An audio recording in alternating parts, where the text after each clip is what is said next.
Hi friends, welcome back to my YouTube channel. ನಾನಿವತ್ತು ಮಾಡ್ತಾ ಇರುವ ರೆಸಿಪಿ ಬಂದ್ಬಿಟ್ಟು ಪುದೀನ ಚಟ್ನಿ ತುಂಬ ಸುಲಭವಾಗಿ ಮಾಡ್ಬೋದು, ಆದರೆ ಹೆಲ್ತಿಗೂ ಕೂಡ ಒಳ್ಳೆಯದು. ಹೇಗೆ ಮಾಡೋದಂತ ನೋಡೋಣ ಬನ್ನಿ ಫ್ರೆಂಡ್ಸ್. ಅದಕ್ಕೆ ಬೇಕಾಗುವ ಏನೇನು ಇಂಗ್ರೀಡಿಯೆಂಟ್ಸ್ ಬೇಕು ಅಂತ ನೋಡೋಣ ಬನ್ನಿ ಫ್ರೆಂಡ್ಸ್. ಟೊಮೊಟೊ, ಈರುಳ್ಳಿ ಎರಡು ಒಂದೇ ಕ್ವಾಂಟಿಟಿಯಲ್ಲಿ ತೊಗೋಬೇಕು. ಒಂದೇ ಕ್ವಾಂಟಿಟಿಯಲ್ಲಿ ತೊಗೊಳ್ಳಿ. ಒಂದು 5ರಿಂದ 6 ಹಸಿಮೆಣಸಿನ್ಕಾಯಿ, ಪುದೀನ, ಕೊತ್ತಂಬರಿ ಅದು ಕೂಡ ಎರಡು ಒಂದೇ ಕ್ವಾಂಟಿಟಿಯಲ್ಲೇ ತೊಗೊಳ್ಳಿ. ಸ್ವಲ್ಪ ಬೆಳ್ಳುಳ್ಳಿ, ಹುಣಸೆ ಹಣ್ಣು ನೆನೆಸ್ಬಿಟ್ಟು ತೊಗೊಳ್ಳಿ. ಸಾಸಿವೆ, ಜೀರಿಗೆ, ಉದ್ದಿನಬೇಳೆ, ಕಡಲೆಬೇಳೆ, 1 ಕಪ್ ಶೇಂಗಾ ಇಷ್ಟನ್ನೆಲ್ಲ ರೆಡಿ ಮಾಡ್ಕೊಂಬಿಟ್ಟು ರುಚಿಗೆ ತಕ್ಕಷ್ಟು ಉಪ್ಪು. ಈಗ ಗ್ಯಾಸ್ ಮೇಲೆ ಒಂದು ಪ್ಯಾನ್ ಇಟ್ಟು ಪ್ಯಾನ್ಗೆ ಆಯಿಲ್ನ ಹಾಕಿ ಅದು ಸ್ವಲ್ಪ ಬಿಸಿ ಆದಮೇಲೆ ಉದ್ದಿನಬೇಳೆ, ಕಡಲೆಬೇಳೆ ಮಾಡಿಟ್ಕೊಂಡಿರುವಂಥ ಈರುಳ್ಳಿ, ಹಸಿಮೆಣಸಿಕಾಯಿ ಅದೆಲ್ಲದನ್ನೂ ಹಾಕ್ಬಿಟ್ಟು ಚೆನ್ನಾಗಿ ಸ್ವಲ್ಪ ರೋಸ್ಟ್ ಮಾಡ್ಕೋಬೇಕು. ಗೋಲ್ಡನ್ ಬ್ರೌನ್ ಬರೋ ತನಕ ಈರುಳ್ಳಿನ ರೋಸ್ಟ್ ಮಾಡಿಕೊಂಡು ನಂತರ ಟೊಮೊಟೊನ ಹಾಕ್ಕೋಬೇಕು.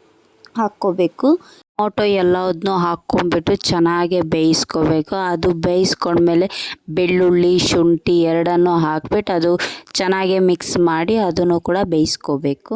ಒಂದು 5ರಿಂದ 6 ನಿಮಿಷ ಲಿಡ್ನ ಕ್ಲೋಸ್ ಮಾಡಿ ಆಮೇಲೆ ಲಿಡ್ ಓಪನ್ ಮಾಡಿಬಿಟ್ಟು ಪುದೀನ, ಕೊತ್ತಂಬರಿ ಎರಡನ್ನೂ ಹಾಕಿಬಿಟ್ಟು ಅದನ್ನು ಚೆನ್ನಾಗಿ ಮಿಕ್ಸ್ ಮಾಡ್ಕೋಬೇಕು. ಚೆನ್ನಾಗಿ ಮಿಕ್ಸ್ ಮಾಡಿಕೊಂಡ್ರೆ ಒಳ್ಳೆ ಫ್ಲೇವರ್ ಬರ್ತಾ ಇರುತ್ತೆ, ಅದು ಹುರ್ಕೋತಾ ಇರಬೇಕಾದ್ರೆ. ಪುದೀನ, ಕೊತ್ತಂಬರಿ ಎರಡನ್ನೂ ಹಾಕಿದ್ದೀನಿ, ಅದು ಕೂಡ ಚೆನ್ನಾಗಿ ಮಿಕ್ಸ್ ಮಾಡಿದ್ದೀನಿ. ಮತ್ತು ನಾನು ಹುಣಸೆ ಹಣ್ಣು ಹಾಕ್ಬಿಟ್ಟು ಲಿಡ್ನ ಕ್ಲೋಸ್ ಮಾಡ್ತಾ ಇದ್ದೀನಿ. ಹಾಕಿರುವಂಥ ಇಂಗ್ರೀಡಿಯೆಂಟ್ಸ್ ಎಲ್ಲ ಚೆನ್ನಾಗಿ ಬೇಯಲಿ ಅಂತ ಮತ್ತೆ ಲಿಡ್ನ ಕ್ಲೋಸ್ ಮಾಡ್ತಾ ಇದ್ದೀನಿ.